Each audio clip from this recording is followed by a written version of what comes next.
नमस्कार, आप देख रहे हैं जेके 24/7 न्यूज और मैं हूं आपके साथ पूजा शर्मा। ये नजर डालते हैं इस वक्त की 100 बड़ी खबरों पर सुपरफास्ट अंदाज। राष्ट्रीय लोकदल आरएलडी अध्यक्ष और पूर्व केंद्रीय मंत्री चौधरी अजीत सिंह का निधन हो गया है। वह कोरोना से संक्रमित थे। 86 वर्षीय अजीत सिंह की मंगलवार रात को तबीयत बेहद बिगड़ गई थी, जिसके बाद उन्हें गुरुग्राम के एक निजी अस्पताल में भर्ती कराया गया था। अजीत सिंह के निधन पर प्रधानमंत्री नरेंद्र मोदी, कांग्रेस के पूर्व अध्यक्ष राहुल गांधी, उत्तर प्रदेश के मुख्यमंत्री योगी आदित्यनाथ समेत कई नेताओं ने श्रद्धांजलि दी है। पीएम नरेंद्र मोदी ने कहा, पूर्व केंद्रीय मंत्री चौधरी अजीत सिंह जी के निधन से अत्यंत दुख हुआ है। शोक की इस घड़ी में मेरी संवेदनाएं उनके परिजनों के साथ हैं। ओम शांति। वहीं कांग्रेस सांसद राहुल गांधी ने कहा, राष्ट्रीय लोकदल प्रमुख अजीत सिंह जी के असमय निधन का समाचार दुखद है। उनके परिवार व परिजनों के साथ मेरी संवेदनाएं। रक्षा मंत्री राजनाथ सिंह ने कहा कि चौधरी अजीत सिंह के निधन का समाचार बेहद पीड़ादायक है। अपने लंबे सार्वजनिक जीवन में वे हमेशा जनता और जमीन से जुड़े रहे। उनके परिवार और समर्थकों के प्रति मेरी संवेदनाएं। ओम शांति। जम्मू कश्मीर के शोपियां में सुरक्षा बलों को एक बड़ी कामयाबी हाथ लगी है। भारतीय जवानों ने एनकाउंटर में 3 आतंकवादियों को ढेर कर दिया है, जबकि शोपियों में एक आतंकी ने सरेंडर कर दिया है। जवानों ने पूरे क्षेत्र में सर्च ऑपरेशन चलाया, जो अभी भी जारी है। देश में कोरोना के कहर के चलते कई राज्यों में लॉकडाउन लगा हुआ है। ऐसे में अब भारतीय रेलवे ने 16 स्पेशल ट्रेन सुविधा को रद्द कर दिया है। जानकारी के मुताबिक 7 मई से ट्रेनें रद्द की जा रही हैं। दरअसल यात्रियों की संख्या न मिलने से यह अहम फैसला लिया गया है। बीजेपी अध्यक्ष जेपी नड्डा ने बंगाल दौरे के दौरान बंगाल में हुई हिंसा को लेकर ममता बनर्जी पर जमकर निशाना साधा है। जेपी नड्डा ने बोले, 2 मई राज्य के लिए पार्टीशन डे साबित हुआ। जेपी नड्डा ने यह भी कहा, जैसा खुद ममता बनर्जी अपने कार्यक्रमों में कहती थी खेला होबे, वैसा ही 2 मई को खेला होबे डे हो गया है। सीरम इंस्टीट्यूट ऑफ इंडिया के सीईओ अदार पूनावाला और उनके परिवार को Z+ सुरक्षा की मांग के लेकर बॉम्बे हाईकोर्ट में एक याचिका दायर हुई है। दरअसल पूनावाला ने हाल ही में दावा किया था कि उन्हें कोविड वैक्सीन के लिए बड़ी संख्या में फोन कॉल्स आ रहे हैं और उन्हें धमकियां भी मिल रही हैं। ये दावा उन्होंने अपने परिवार के साथ लंदन पहुंचकर किया। महाराष्ट्र में तत्कालीन गृह मंत्री अनिल देशमुख के साथ साथ अब उनके बेटों पर भी सीबीआई का शिकंजा कस सकता है। दरअसल पहले अनिल देशमुख पर भ्रष्टाचार के आरोप लगाए गए थे। सीबीआई सूत्रों के मुताबिक आपको बता दें कि अनिल देशमुख के दोनों बेटों की आधा दर्जन से अधिक फार्मों में से एक कोलकाता की कंपनी है, जो अब केंद्रीय जांच ब्यूरो सीबीआई की जांच के दायरे में आ गई। केंद्र सरकार ने देश भर की पुलिस फोर्स के लिए एक सोशल मीडिया पॉलिसी तैयार की है। इस पॉलिसी में पुलिस फोर्स के काम करने वाले लोगों को आलोचना और प्रशंसा को समान रूप से महत्व देना होगा। इसके साथ ही पुलिस फोर्स को सोशल मीडिया का उपयोग करते समय अनवेरिफाइड फैक्ट और भड़काऊ या भ्रामक अफवाहों को फैलाने से बचाना होगा।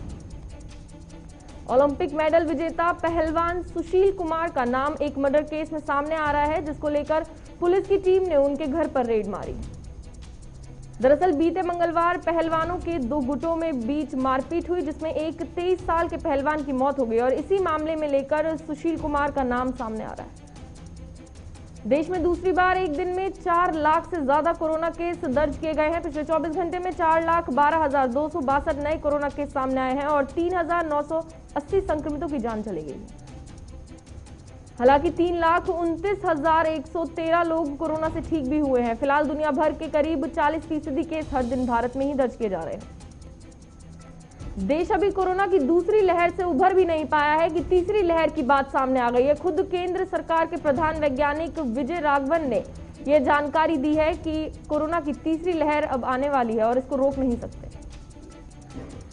राघवन ने कहा है कि हमें कोरोना की नई लहर के लिए तैयार रहना होगा। कोरोना के नए स्ट्रेन आएंगे, वो अलग अलग रूप बदलेंगे। हम लोगों को इसकी तैयारी करनी होगी और वैक्सीन को भी अपडेट करना होगा। कोरोना वैक्सीन पर पेटेंट खत्म करने को लेकर अमेरिका की एक और से बड़ा कदम उठाया गया है। दरअसल अमेरिका ने महामारी को देखते हुए पेटेंट खत्म करने का समर्थन किया है। दिल्ली में पिछले 24 घंटे में कोरोना के 20,960 केस सामने आए हैं। साथ ही पिछले 24 घंटे में 311 कोरोना मरीजों की मौत हो गई है। राजधानी दिल्ली में एक दिन में 19,209 कोरोना मरीजों रिकवर हुए हैं। हालांकि कोरोना के 91,859 एक्टिव केस सामने आए हैं। दिल्ली में कोविड-19 संकट को पानी की कमी और खराब कर सकती है, जिसके लिए आज सुप्रीम कोर्ट में सुनवाई होगी। सीएम केजरीवाल ने प्रेस वार्ता कर एनजीओ से आगे आने की अपील की है। इस अपील के बाद एनजीओ लगातार जरूरतमंद लोगों की मदद कर रहे हैं। अब काफी एनजीओज और लोगों ने जरूरतमंदों की मदद करना शुरू कर दिया है और आज दिल्ली में भारतीय बौद्ध संघ ने काढ़ा और मास्क का वितरण किया है। महाराष्ट्र में पिछले 24 घंटे में कोरोना के 57,640 केस सामने आए हैं। वहीं कोरोना से प्रदेश में पिछले 24 घंटे में 920 मौतें हुई हैं। वहीं 57,000 से ज्यादा मरीज महाराष्ट्र में ठीक भी हुए हैं। अब तक महाराष्ट्र में कोरोना से 72,662 मौतें हुई हैं। उत्तर प्रदेश में पिछले 24 घंटे में 31,000 से ज्यादा 31,100 से ज्यादा नए केस सामने आए हैं। साथ ही उत्तर प्रदेश में कोरोना के 2.62 लाख से ज्यादा एक्टिव केस आए हैं और अब तक आपको बता दें कि मरने वालों का आंकड़ा 14,151 पहुंच गया है। पंजाब में भी कोरोना संक्रमण बेकाबू होता दिखाई दे रहा है। दरअसल पंजाब में पिछले 24 घंटे में 8,015 पॉजिटिव मरीज मिले हैं। हालांकि पंजाब में एक दिन में सर्वाधिक 182 मौतें हुई हैं और 240 की हालत नाजुक है। हरियाणा में पिछले 24 घंटे में कोरोना के 15,416 नए केस सामने आए हैं। वहीं पिछले 24 घंटे में 181 मौतें हो चुकी हैं। इसके अलावा हरियाणा में कोरोना के 1.13 लाख से ज्यादा एक्टिव केस सामने आए हैं। अब तक हरियाणा में कोरोना से मरने वालों का आंकड़ा 4,900 पार पहुंच गया है। जम्मू कश्मीर में भी तेजी से बढ़ रहे हैं कोरोना के मामले। प्रदेश में पहली बार पिछले 24 घंटे में 4,716 नए संक्रमित मिले हैं। कोरोना से जम्मू संभाग में 28 और कश्मीर संभाग में 24 लोगों की मौत हो गई है। साथ ही कश्मीर संभाग में 3,198, जम्मू संभाग में 1,500 लोगों के मामले सामने आए हैं। हरियाणा में ठेकेदार से 3 लाख रुपए की रिश्वत लेने के आरोप में नगर पालिका चेयरमैन के पिता और भाई को विजिलेंस विभाग की टीम ने गिरफ्तार किया है।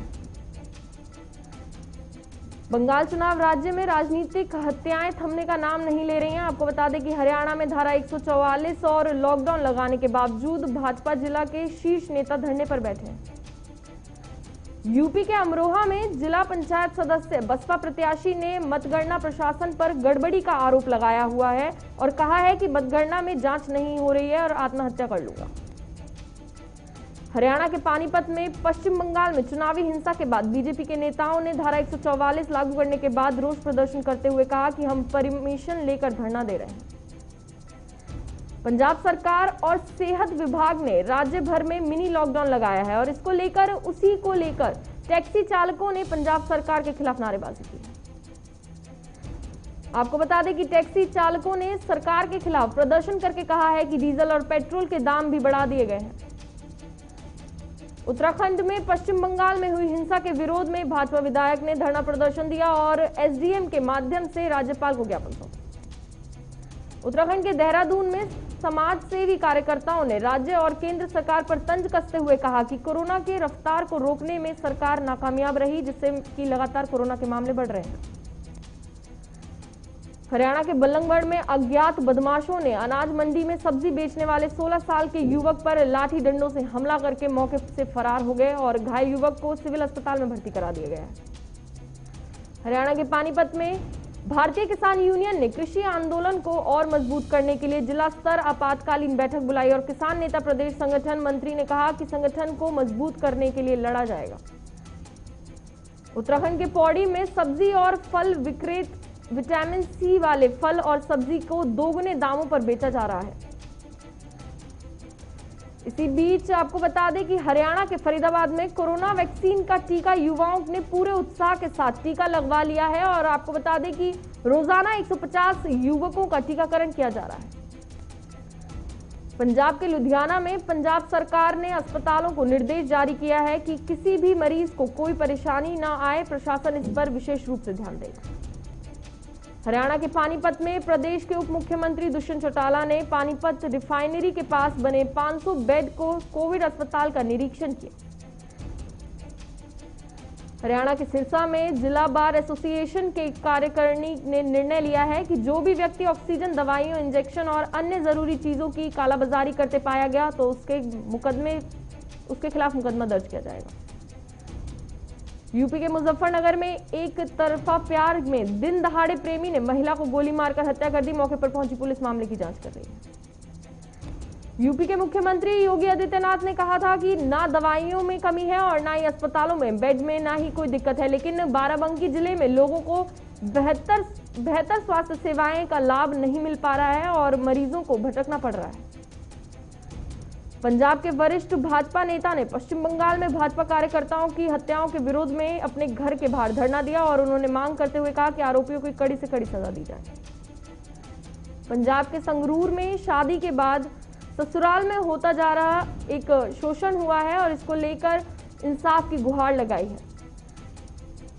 राजस्थान के पाली में भाजपा के सांसद ने medical society and research centre भगवान महावीर अस्पताल का दौरा किया। उन्होंने कहा कि कोरोना की मामलों को लेकर इस पर काबू पाया जा सकता है। हरियाणा के सिरसा में विधायक गोपाल कांडा ने 150 बेड का कोविड केयर सेंटर बनाने की घोषणा की है और बताया है कि ऑक्सीजन वेंटिलेटर की सुविधा के लिए मरीजों को भोजन दिया जाएगा।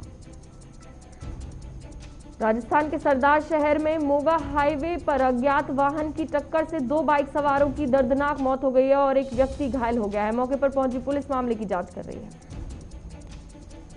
राजस्थान के तारानगर में नगर पालिका ने शहर की गली मोहल्लों और मुख्य स्थानों को सैनिटाइजर करके लोगों से कोरोना गाइडलाइंस का पालन करने की अपील की। राजस्थान के तारानगर में भाजपा नेता ने पश्चिम बंगाल में भाजपा कार्यकर्ताओं की हत्या के बाद धरना देकर राज्यपाल के नाम पर ज्ञापन सौंपा है। राजस्थान के बूंदी में पश्चिम बंगाल में भाजपा कार्यकर्ताओं की हत्या के बाद भाजपा कार्यकर्ताओं ने उपखंड अधिकारी को राष्ट्रपति के नाम ज्ञापन सौंपा। कर्नाटक के एक जिले में जिला सरकारी अस्पताल के कोविड सेंटर के सामने कोरोना मरीज बेड के लिए गिड़गिड़ाता रहा और कोविड सेंटर के डॉक्टरों ने मरीज के परिवार अस्पताल से बाहर निकाल दिया। कर्नाटक के चामराजनगर में इंचार्ज मिनिस्टर ने कोविड सेंटर में एडमिट कोरोना मरीजों का जायजा लिया और लोगों से कोरोना गाइडलाइन का पालन करने की अपील की। कर्नाटक के गुब्बी में पंचायत प्रशासन ने महामारी से बचने के लिए ग्रामीण इलाकों में सैनिटाइजर का छिड़काव करवाया और लोगों के घरों में रहने के लिए कहा। यूपी के मुजफ्फरनगर में सड़क हादसे में मरे युवक के परिजनों ने शव चौकी पर रखकर घटना को हंगामा किया और प्रदर्शन करते नजर आए। हरियाणा के फरीदाबाद में डीएलएफ इंडस्ट्रीज एरिया के गैस पाइपलाइन फटने से आग लग गई और मौके पर पहुंची पुलिस मामले की जांच कर रही है। फिलहाल फायर ब्रिगेड भी वहां पर मौजूद है। सेंसेक्स और बैंक निफ्टी में लगभग 0.40% की गिरावट आई है। आपको बता दें कि सेंसेक्स 200.23 अंक और निफ्टी 50.5 पॉइंट ऊपर खुला है। पेट्रोल डीजल के दाम बढ़ गए हैं। दरअसल दिल्ली में पेट्रोल 52 पैसे महंगा होकर 90.99 और डीजल 80 पैसे महंगा होकर 81.42 रुपए प्रति लीटर पहुंच गया है। कोरोना काल में अर्थव्यवस्था के लिए राहत भरी खबर आई है। मार्च के बाद अप्रैल में भी निर्यात बढ़ा है। चालू वित्त वर्ष के शुरुआती महीने अप्रैल के निर्यात में पिछले साल के मुकाबले बढ़ोतरी दर्ज की गई है। निर्यात में लगातार तेजी जारी है। अप्रैल में 197% निर्यात बढ़ा है। इस साल अप्रैल में कुल 30.21 अरब डॉलर का निर्यात किया गया है। देश के सबसे बड़े कर्जदाता भारतीय स्टेट बैंक ने इकोनॉमी की वृद्धि का समर्थन देने के लिए ब्याज दरों को निचले स्तर पर बनाए रखने के लिए वादा किया है। एसबीआई ने हाल ही में होम लोन पर ब्याज दरों को घटा दिया गया है। आपको बता दें कि एसबीआई ने एक विज्ञप्ति जारी कर बताया है कि अब बैंक की होम लोन पर ब्याज दरों की शुरुआत 6.70% से हो रही है। जीएसटी रिटर्न पर लेट फाइन में लोगों को बड़ी राहत मिली है। दरअसल कारोबारियों को मार्च और अप्रैल जीएसटी रिटर्न में देरी पर लगने वाले ब्याज और लेट फीस को छूट दे दी गई। जिन कारोबारियों का सालाना कारोबार 5 करोड़ से अधिक का है उन्हें जीएसटी रिटर्न भरने की आखिरी तारीख से लेकर अगले 15 दिनों तक 18% की जगह सिर्फ 9% की दर से शुल्क देना होगा। देश की सबसे सस्ती इलेक्ट्रिक एसयूवी पर बुलवाकर लेकर परेशान हुए हैं। दरअसल टाटा के पूर्व डिजाइनर प्रताप बोस ने कहा है कि लोगों की जान जा सकती है इससे। सुजुकी गिक्सर 250 और गिक्सर SF 250 के इंजन में खराबी आई है। कंपनी ने रिकॉल के लिए ऐलान किया है और इसका मतलब है कि अब इन बाइकों की बिक्री पर रोक लगा दी गई। दुनिया में कोरोना के मामले लगातार बढ़ रहे हैं। कोरोना के 4.12 लाख संक्रमितों की पहचान हुई है और इस दौरान 14,200 से ज्यादा लोगों की जान भी चली गई है। ऑस्ट्रेलिया सरकार कोविड को लेकर बनाए गए अपने ही एक कानून को लेकर घिर गई है। दरअसल कानून में था कि ऑस्ट्रेलियाई नागरिक ने ऑस्ट्रेलिया में दूसरे देश में रास्ते घुसने की कोशिश की तो उसे 5 साल की सजा, करीब 37.5 लाख रुपए का जुर्माना भी भरना होगा। मेक्सिको की राजधानी मेक्सिको सिटी में एक पुल क्षतिग्रस्त होकर गिर गया है। इस दौरान पुल के ऊपर से मेट्रो ट्रेन गुजर रही थी। इनमें 20 लोगों की मौत हो गई है और 49 लोग घायल हुए। स्पेन कोरोना वायरस के सबसे बुरे दौर से गुजर चुका है, लेकिन वैक्सीनेशन की रफ्तार पकड़ते ही 50% मौतें हुई हैं और स्पेन में 25% आबादी को पहली डोज लग चुकी है। भारत में अमेरिका के राजदूत LA के मेयर एरिक को हो सकता है। आपको बता दें कि इससे पहले उन्होंने US का राष्ट्रपति बनने की इच्छा जताई। भारत और ब्राजील समेत दुनिया के कई देशों को अमेरिका की तरफ से 10% वैक्सीन 4 जुलाई तक पहुंचा दी जाएगी। ये जानकारी अमेरिका के राष्ट्रपति जो बाइडेन ने खुद दी है मंगलवार को। फिलहाल फाउंडर बिल गेट्स और उनकी पत्नी मिलांडा ने एक दूसरे को अलग करने का फैसला लिया है और अब वो अलग भी हो चुके हैं। पाकिस्तान के लाहौर शहर में हजारों की संख्या में लोगों ने एक धार्मिक जुलूस में हिस्सा लिया और सोशल डिस्टेंसिंग को भूलकर धज्जियां उड़ाई गई। कोरोना वायरस की दूसरी लहर के बीच कई देशों से राहत भरी खबर आई है। ब्रिटेन, अमेरिका के साथ फ्रांस, ग्रीस, ऑस्ट्रिया, डेनमार्क जैसे देशों में अब इस मामले में बढ़ोतरी नहीं दर्ज की गई है। अमेरिका, ब्रिटेन, जर्मनी, फ्रांस और कई अन्य देशों में महामारी ने सबसे ज्यादा असर दिखाया है और आपको बता दें कि इस वजह से लोगों की नौकरी पर भी आंच आई है। छिछोरे समेत कई हिंदी फिल्मों में नजर आ चुकी अभिनेत्री अभिलाषा पाटिल कोरोना से जान गंवाकर हार मान गई है। मंगलवार को अभिलाषा इस दुनिया को छोड़कर चली गई। कोरोना महामारी के खिलाफ सलमान खान और जी एंटरटेनमेंट ने बड़ा फैसला लिया है। दरअसल फिल्म राधे की कमाई का एक हिस्सा वे लोग कोरोना से लड़ने वालों को देंगे। खबर आ रही थी कि विक्रम वेदा में ऋतिक रोशन ने आमिर खान को रिप्लेस कर दिया है और वो सैफ अली खान के साथ नजर आएंगे, लेकिन अब खबरें सामने आ रही हैं कि ऋतिक रोशन विक्रम वेदा के हिंदी रीमेक को नहीं करने के लिए तैयार है। अभिनेता दिलीप ताहिल का बेटा ध्रुव ताहिल 35 ग्राम ड्रग्स के साथ अरेस्ट किया गया है। दरअसल ध्रुव के एक ड्रग पेडलर के साथ संबंध मिले हैं। तेलुगु सुपरस्टार नागा चैतन्य आमिर खान की लाल सिंह चड्ढा के बॉलीवुड इंडस्ट्री में डेब्यू करने जा रहे हैं। आपको बता दें कि खबरों के मुताबिक नागा जल्द ही आमिर के साथ इस फिल्म को शुरू करेंगे। 21 जुलाई से इंग्लैंड में 100 बॉल का टूर्नामेंट होगा। आपको बता दें कि BCCI से हरमन, स्मृति और दीप्ति को मंजूरी दे दी गई है। इंग्लैंड दौरे के लिए कीवी टीम में शामिल खिलाड़ी 10 मई तक भारत में ही रुकेंगे। दरअसल वही सहित अन्य खिलाड़ी चार्टर प्लेन से न्यूजीलैंड लौटेंगे। IPL में भाग लेने वाले ऑस्ट्रेलियाई क्रिकेटर चार्टर्ड विमान से मालदीव रवाना होंगे, जहां वे ऑस्ट्रेलियाई सीमा के खुलने का इंतजार करेंगे। कोरोना के चलते अब इस साल IPL मुश्किल में है क्योंकि दिसंबर तक विंडो नहीं है। अब तक 31 मुकाबले बाकी थे। टूर्नामेंट कैंसिल होने पर BCCI को 2000 करोड़ का नुकसान हुआ है। वहीं इस साल T20 वर्ल्ड कप से करोड़ों की कमाई भी अटकी हुई है।